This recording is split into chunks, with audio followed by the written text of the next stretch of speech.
नमस्कार दोस्तों, मेरा नाम है हरीश जायसवाल और स्वागत है आप सभी लोगों का हमारे इस चैनल पे।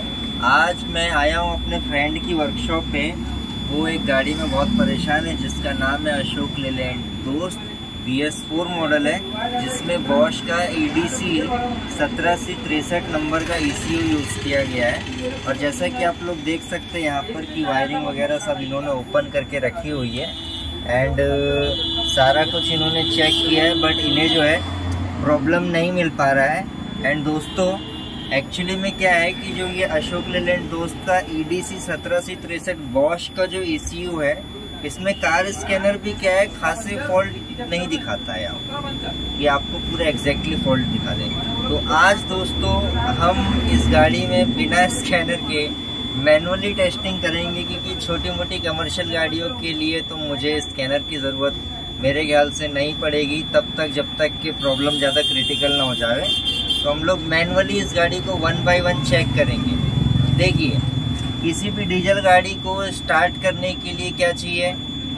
हवा चाहिए, नंबर 1। ओके, एयर की डेंसिटी चाहिए। नंबर 2, फ्यूल का प्रेशर चाहिए, मतलब कि तेल का प्रेशर चाहिए। नंबर 3, टाइमिंग चाहिए, इंजन की परफेक्ट टाइमिंग चाहिए। तो इससे जुड़े हुए सेंसर्स, इससे जुड़े हुए एक्चुएटर्स को अगर हम 1 बाय 1 चेक करते हैं तो मेरे ख्याल से फॉल्ट हमें मिल ही जाएगा। ऐसा नहीं है कि फॉल्ट हमें नहीं मिलेगा। अब इन सेंसर की वायरिंग में भी फॉल्ट हो सकता है, इन सेंसर्स में भी फॉल्ट हो सकता है और इनके मैकेनिकल डिपार्टमेंट में भी फॉल्ट हो सकता है। तो हम 1 बाय 1 चेक करेंगे। तो टाइमिंग पे हम लोग सबसे पहले आते हैं। टाइमिंग में हमारा आता है, यहाँ पे लाइए, ये देखिए, इंजन में जो केम की पोजीशन देखता है वो होता है हमारा केमशाफ्ट पोजीशन सेंसर। इसका काम है केमशाफ्ट की पोजीशन देखना, ठीक है। और नीचे में होता है हमारा क्रैंकशाफ्ट पोजीशन सेंसर। ये कपलर आप लोग देख सकते हैं, ये कपलर जो मैंने हाथ में पकड़ा है ये नीचे क्रैंकशाफ्ट सेंसर को जाता है। तो ये क्या देखेगा? क्रैंक की पोजीशन को देखेगा। तो क्रैंक और कैम की पोजीशन कौन देख रहा है? हमारा कैमशाफ्ट और क्रैंकशाफ्ट पोजीशन सेंसर। तो अगर ये सेंसर प्रॉपरली वर्क नहीं करेंगे तो भी हमारी गाड़ी नो स्टार्ट कंडीशन में चले जाएगी। तो अगेन हम लोग एक काम करते हैं, मेरे पास में है एक सेंसर टेस्टर, एक मल्टीमीटर। मैं इन दोनों की मदद से आप लोगों को ये चेक करना सिखाऊंगा कि कैसे हम इन सेंसर से इनकी वायरिंग को चेक करेंगे। और आज मैनुअली इस गाड़ी के फॉल्ट को ढूंढा जाएगा दोस्तों। तो बने रहिए इस वीडियो में, और अगर ये वीडियो पसंद आ रही है तो लाइक कर दीजिएगा, कमेंट कर दीजिएगा कि और किस टाइप के इम्प्रूवमेंट्स मैं अपनी वीडियो में लेकर के आ सकता हूँ, और अपने दोस्तों के साथ शेयर जरूर कीजिएगा। देखिए, सबसे पहले तो जो मेरा कैमशाफ्ट पोजीशन सेंसर है, मेरी पिछली वीडियोस में मैंने सभी लोगों को बताया था कि इसे कैसे चेक करते हैं। और अगर अच्छी जानकारी चाहिए तो हमारा कार क्लिनिक एप्लीकेशन डाउनलोड कीजिए, प्ले स्टोर से आप लोगों को मिलेगा। वहाँ पर आप लोग ऑनलाइन ट्रेनिंग लेंगे तो हम आपको और अच्छे तरीके से बताएंगे। देखिए, मैंने अपने मल्टीमीटर को सेट किया है दोस्तों वोल्टेज पे। ओके, अभी माइक्रो वोल्टेजेस है। अब जो है मैं एक काम करता हूँ कि पहले क्या चेक करता हूँ? पॉजिटिव चेक करता हूँ। तो पॉजिटिव चेक करने के लिए नेगेटिव को मैं लगा दूंगा अपने बॉडी पे, कहीं पर भी लगा दूंगा, और उसके बाद मैं 1 बाय 1 देखूंगा कि मेरा पॉजिटिव किस में आ रहा है। ये मैं पहली वाली वायर पे लगा रहा हूँ दोस्तों, तो यहाँ पे मेरा कुछ भी नहीं दिखा रहा है। फिर उसके बाद में मैं अगली वाली वायर पे लगाता हूँ, तो ये बीच वाली वायर है, इसमें भी मेरा कुछ नहीं दिखा रहा है। उसके बाद में मैं तीसरी वायर पे लगाता हूँ, तो यहाँ पे मेरा आ रहा है 12 वोल्ट का पॉजिटिव। तो ये मेरी पहली वायर जो 12 वोल्ट की दिख रही है मुझे नीचे से, येलो कलर की है और ग्रीन कलर का पट्टा है, ये मेरा हो गया क्या? Reference voltage. अब उसके बाद बची ये दोनों वायर। रेफरेंस वोल्टेज मतलब कि जो ECM से पॉजिटिव आता है सेंसरों को, उसको बोलते हैं रेफरेंस वोल्टेज। अब ये दोनों वायर में कौन सी हमारी सिग्नल की है और कौन सी नेगेटिव की है ये तो मुझे नहीं पता। तो मैं क्या करूंगा कि मैं एक काम करूंगा, बीच वाली वायर में देखूंगा पहले, कुछ नहीं आ रहा है मेरा, इसमें भी देखूंगा कुछ नहीं आ रहा है। ये रीडिंग पे मत जाइएगा, यहाँ पे MV जब तक की लिखा है तो माइक्रो वोल्टेजेस होता है, उसको हम मेजर नहीं करते हैं। तो अब जो है मैं क्या करूंगा, मैंने एक ट्रिक बताया था कि सिग्नल वायर पे रेफरेंस वोल्टेज आ जाती है अगर आप लोग कपलर निकालेंगे। तो मैं एक काम करता हूँ, मैं इसका कपलर निकालता हूँ, थोड़ा पीछे कर लेता हूँ इसके कपलर को। ओके, ये मैंने पीछे किया। देखिए 4.63 वोल्ट आया मैंने निकाला हुआ है और बीच वाली वायर में मैं कर रहा हूँ। तो इसका मतलब कि ये जो मेरी ऑक्टल वायर है ये मेरी सिग्नल हुई।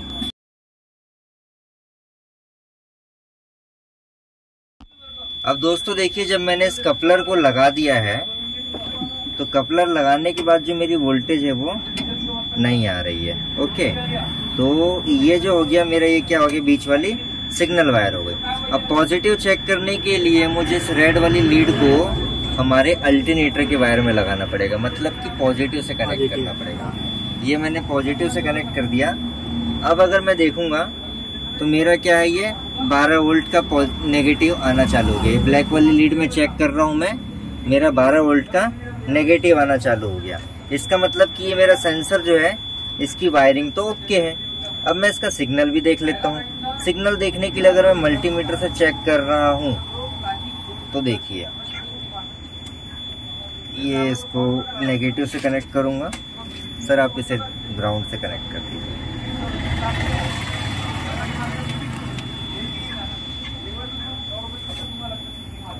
ठीक है, पॉजिटिव में लगाइए पहले उसको। हाँ, प्रॉपर कनेक्टेड है। वापस नेगेटिव में कर दीजिए। अब जो है मैं सेल्फ लगा के देखूंगा कि मेरे क्या वोल्टेज में चेंज होता है, मतलब कि क्या 5 वोल्ट मेरा आएगा जब ये इंजन घूमेगा। देखिए, ये मेरा 4.62 मतलब कि 5 वोल्ट का करंट आ गया। इसका मतलब कि मेरा ये सिग्नल सेंसर दे रहा है। अब मैं एक काम करता हूँ, फिर से हल्का सा इंजन घुमाता हूँ, वापस से मेरा चला गया। इसका मतलब कि मेरा कैमशाफ्ट पोजीशन सेंसर और उसकी कैम दोनों सही है। अगर मेरा ये चेंज नहीं होता तो मैं इस सेंसर को निकालता और सेंसर को निकालने के बाद में अंदर देखता कि कैमशाफ्ट हमारी घूम रही है कि नहीं घूम रही है ना। हाँ, अब देखिए दोस्तों, ये हो गया हमारा क्रैंकशाफ्ट पोजीशन सेंसर। तो अभी क्या मेरे हाथों को क्या मल्टीमीटर को सेट करते नहीं बनेगा, फिर भी मैं अपनी तरफ से ट्राई करता हूँ कि आप लोगों को जो है मैं दिखा सकूँ। मेरा मल्टीमीटर है, नेगेटिव से कनेक्ट कर दीजिए सर उसको। अब जो है मैं इसकी वायरिंग को चेक करता हूँ दोस्तों। पहली वाली वायर पे लगाता हूँ, मेरा आ रहा है 2.5 वोल्टेज का करंट। दूसरी वायर में लगाऊंगा मेरा, इसमें भी मेरा आ रहा है 2.5 वोल्टेज। और तीसरी वायर में लगाऊंगा तो इसमें मेरा कुछ नहीं दिखा रहा। तो अब हम क्या करेंगे, उसको पॉजिटिव से कनेक्ट कर दो। तो ये हो गया हमारा क्या, नेगेटिव। मतलब कि मेरी जो नीली और गुलाबी वाली वायर है, पास में दिखाइए सेंसर के, मेरी ये जो नीली और गुलाबी वाली जो वायर है ये दोनों मेरी सिग्नल वायर है। क्योंकि ये क्रैंक सेंसर में 2.5 वोल्ट का हमारा करंट आ रहा है, तो ये हो गया हमारा मैग्नेटिक सेंसर। और मैग्नेटिक सेंसर को चेक करने के लिए हम अपने मल्टीमीटर को सेट करेंगे फ्रीक्वेंसी पे। ये अभी हमारा HZ दिखा रहा है, HZ मतलब होता है फ्रीक्वेंसी। उसके बाद में हम अपने नेगेटिव प्रोब को जो है ग्राउंड से कनेक्ट करेंगे और पॉजिटिव प्रोब को वहाँ पे लगा देंगे सिग्नल वायर पे। भाईजान आप इधर साइड आ जाइए, सेल्फ लगा दीजिएगा। हाँ,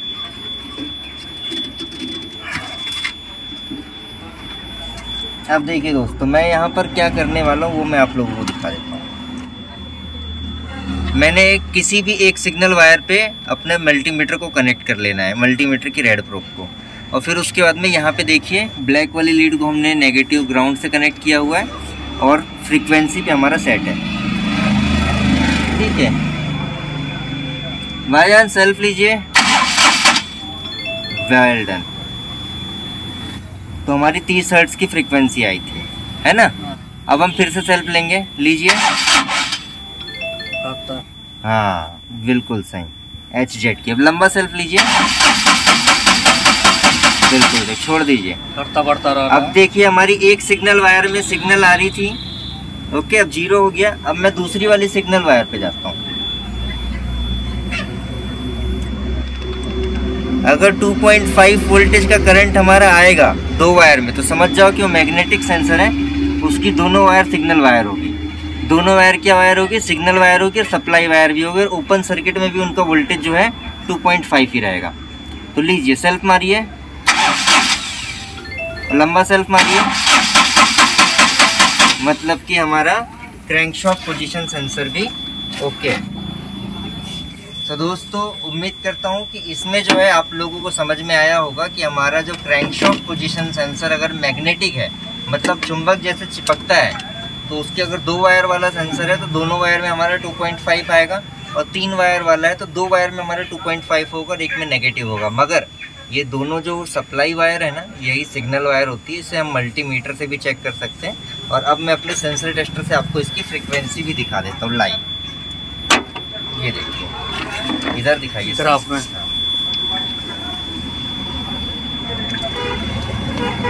ये इसको कर दिया मैंने ऑस्किलोस्कोप पे सेट।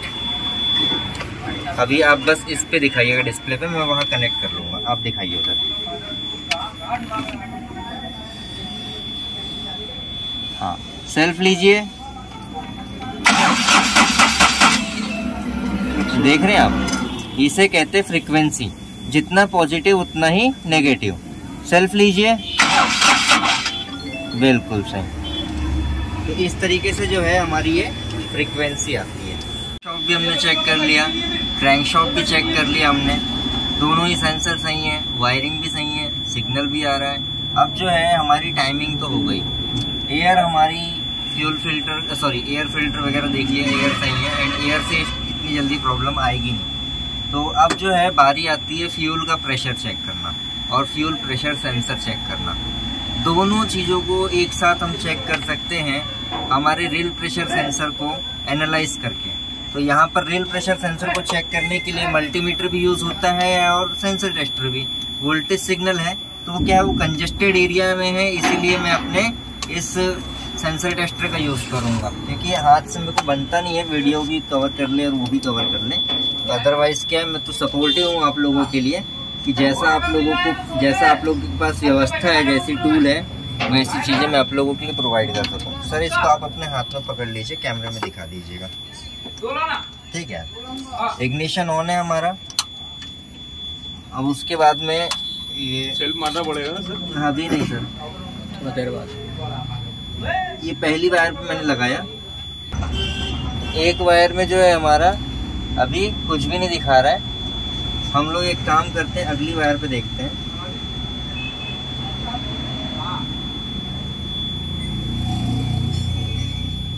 एग्जैक्ट ये एरिया एक्चुअली में इतना कंजेस्टेड है दोस्तों, नहीं कुछ नहीं।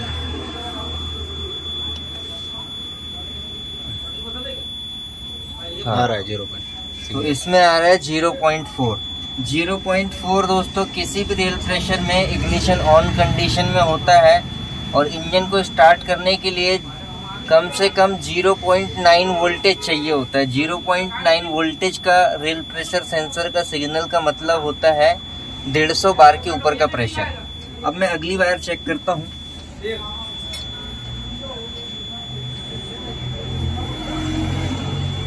हाँ, 5 वोल्ट इसमें आ रहा है, 5 वोल्ट। 5 वोल्ट हमारा ECM से आ रहा है, 0.5 हमारा सिग्नल आ रहा है। इसका मतलब कि लास्ट वाली वायर जो है वो मेरी काय की है, नेगेटिव की है। इस चीज़ को मैं चेक कर लेता हूँ। इसको मैं नेगेटिव को काम करता हूँ, मल्टीमीटर से कंफर्म कर लेता हूँ, क्योंकि वहाँ पे फंसाने में दिक्कत आ रही है। देखिए दोस्तों, मल्टीमीटर से नेगेटिव को पकड़ना बड़ा मज़ेदार रहता है। सिंपल से हमको क्या करना है कि हमारा ये जो रेड कलर की प्रोब है, इसको मैं कर दूंगा पॉजिटिव में कनेक्ट, और उसके बाद में सीधे मल्टीमीटर से चेक करूंगा। आ रहा है मेरा 12। ये देखिए, रेड कलर की लीड मेरी पॉजिटिव में लगी है और ब्लैक वाली वहाँ पे लगा के रखी है मैंने। तो हमारा नेगेटिव भी ECM से आ रहा है, पॉजिटिव 5 वोल्ट का रेफरेंस वोल्टेज भी आ रहा है। सिग्नल वायर पे 0.5 हो रहा है, कपलर निकालने पे 5 वोल्ट हो जाएगा, उससे छोड़िए। अब हम क्या करेंगे, हम गाड़ी को सेल्फ लेंगे और सेल्फ लेकर के देखेंगे कि क्या मेरा ये जो वोल्टेज है ये 0.9 तक के जा रहा है कि नहीं जा रहा है। अगर 0.9 तक के जा रहा है तो इसका मतलब कि रियल प्रेशर सेंसर और फ्यूल का प्रेशर ओके है। और अगर ये कंडीशन निकली तो मेरे इंजेक्टर्स की तरफ मैं देखूंगा, क्योंकि टाइमिंग ओके है, फ्यूल का प्रेशर ओके है और हमारा फ्यूल लाइन अगर ओके है तो बचा है अशोक लीलैंड में खाली हमारा इंजेक्टर है। क्योंकि वोल्टेज सप्लाई आ रही है, इसका मतलब कि ECM भी हमारा ओके, OBD2 में स्कैन भी हो रहा है ये। तो अब हम क्या करेंगे कि मल्टीमीटर से ही चेक कर लेते हैं, ज़्यादा वो ना करते हुए। ये लगा लीजिए ग्राउंड पे लगा लीजिए, कहीं पर भी लगा लीजिए। ये देखिए ये फ्रंट वाले पे नहीं आएगा, यहाँ पे लगा लीजिए, ठीक है। अब मैं इसे कनेक्ट करता हूँ बीच वाली वायर में हमारी।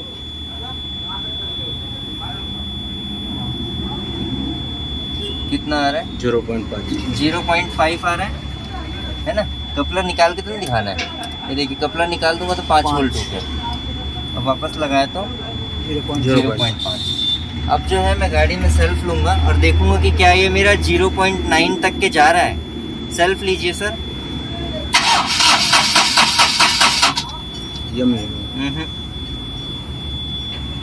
देखिए ये 0.5, जरा ध्यान से देखिएगा इधर। हाँ लीजिए, सेल्फ लीजिए। ये MV हो रहा है, बस MV मतलब कि माइक्रो वोल्टेज, ये बता नहीं रहा है। हाँ, तो अब हम एक काम करते हैं, देखिए यहाँ पे तो हमारा ये वोल्टेज सिग्नल ज़्यादा नहीं हो रहा है, तो मैं आप लोगों के वेरिफिकेशन के लिए सेंसर टेस्टर को भी इस्तेमाल कर ही लेता हूँ, लगे हाथ। क्लियर हो जाए, क्लियर हो जाएंगे आप लोग इसमें। हाँ, ये हमारा DC में हमने सेट किया हुआ है। अब देखिए सर, ये सिग्नल वायर पे 0.4 आया। हाँ, सेल्फ लीजिए, स्टार्ट करिए। हमारा ये वोल्टेज नहीं बन रहा है, उतना ही तो इसको क्या करेंगे हम लोग, मैनुअली चेक करेंगे कि क्या डीजल का प्रेशर आ रहा है कि नहीं आ रहा है। इसके लिए मैं किसी एक इंजेक्टर के पाइप को खोलता हूँ और अपने हाथों से रोक करके देखता हूँ, है ना। इग्निशन बंद कर दीजिए, पॉज करो। चलिए, तो हमारे भाई यहाँ पे हमारी हेल्प कर रहे हैं। इन्होंने एक इंजेक्टर के पाइप को ढीला कर दिया है और दोस्तों अब उसको टाइट कर दीजिए सर, नीचे से। हाँ, नीचे से पूरा टाइट कर दीजिए, पाने से भी। ये टाइट कर दिया इन्होंने। अब उसके बाद क्या करेंगे, हम इग्निशन ऑन करेंगे, है ना। इग्निशन ऑन कर दिए, ये देखिए फ्यूल का प्रेशर आ रहा है। सॉरी, ये आप देख सकते हो कि ये फ्यूल का प्रेशर हमारा इग्निशन ऑन कंडीशन में आ रहा है। मेरे ज़्यादातर भाई लोग क्या करते हैं कि सिर्फ इतना ही देखते हैं। देखिए दोस्तों, सिर्फ इतना ही नहीं देखना है आपको। सबसे पहले तो मैं इसका कपलर निकाल देता हूँ, क्योंकि मैंने इसका नोजल खोला हुआ है ताकि एयर वगैरह से इसके मॉलिक्यूल्स में प्रॉब्लम ना आए। हालांकि डेल्फी में होता है, वॉश में नहीं होता, मगर फिर भी सेफ्टी हमारी तरफ से होनी चाहिए। तो मेरे ज़्यादातर लोग भाई लोग सिर्फ इग्निशन ऑन करके देखते हैं, सेल्फ लगा के नहीं देखते हैं। सेल्फ लगाने पर हमारा हाई प्रेशर पंप इतना प्रेशर जनरेट करता है, 150 बार इतना प्रेशर होता है दोस्तों कि आप अपने हाथों से नहीं रोक सकते उस प्रेशर को। तो मैंने अभी क्या चेक किया है, डीजल की जो टंकी की मोटर है उसका प्रेशर चेक किया है। फिर से ऑन कीजिए ऑफ करके, देखिए ये देख रहे हैं आप, ये हमारा रोकना चाहूँ तो मैं रोक सकता हूँ टंकी की मोटर के प्रेशर को। ये देखिए अभी मैंने रोक दिया है और अब जो है मैं सेल्फ लूंगा। रुक जा बेटा। हाँ चल ठीक है, अब कोई बात नहीं। अब क्या करेंगे हम लोग, सेल्फ लेंगे। सेल्फ लीजिए सर, बस। दोस्तों यहाँ पर देखिए, ये मेरा टंकी की मोटर का प्रेशर तो आ रहा है, बट जो हमारा हाई प्रेशर पंप का प्रेशर है वो नहीं आ रहा है। तो इसका मतलब कि समस्या जो है वो मेरे हाई प्रेशर पंप में हो सकती है, क्योंकि इस इंजन में अभी DRV तो कहीं दिया नहीं है जो प्रेशर को रोके। तो हम एक काम करते सर, पाना दीजिए मुझे 17 नंबर का जरा। यहाँ पर दोस्तों देखिए फॉल्ट मेरे को एक चीज़ में ऐसा लग रहा है, सस्पिशियस है कि हमारा हाई प्रेशर पंप तो खराब है, ये 100% है, मगर शायद ये एक मैनुअल फॉल्ट है। देखिए आप, मैं जब इसको खोलने की कोशिश कर रहा हूँ तो उसके नीचे जो फेंजर का बोल्ट है ये भी मेरा साथ में हिल रहा है। और अगर ये फेंजर का बोल्ट हमारा अगर ढीला रहेगा तो हमारा हाई प्रेशर पंप प्रेशर नहीं बनाएगा। तो मुझे सर 20-21 का पाना दे दीजिए। लेके गए देखते जरा, कोई पाना नहीं देता।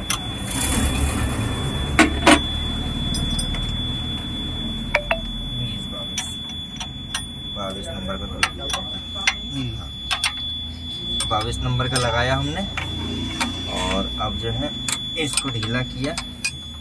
ये ढीला करने के बाद में अब इस 22 नंबर के बोल्ट को मैं टाइट करूँगा दोस्तों। इसको पूरा टाइट कर लेना है अच्छे से। उसके बाद में ही हमें 17 नंबर के पाइप को टाइट करना है।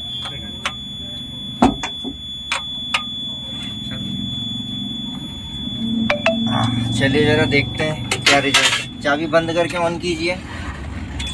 चेकिंग हो गया। बंद करके ऑन करो। वाह भाई, चलो सेल्फ लगाओ।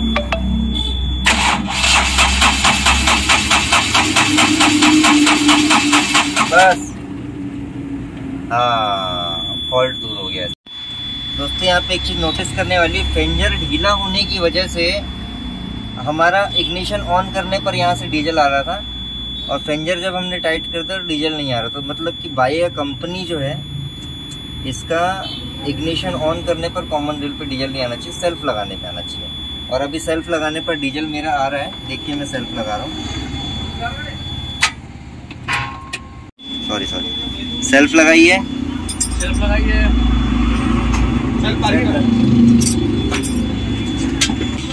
लंबा बिल्कुल सेल्फ लीजिए ना। बस इग्निशन ऑन कंडीशन में इसमें कॉमन ड्रिल पे डीजल नहीं आता है, स्टार्ट करने पर ही आता है, वो भी हाई प्रेशर पे। तो ये हमसे मिस्टेक हुई थी डायग्नोस करने में।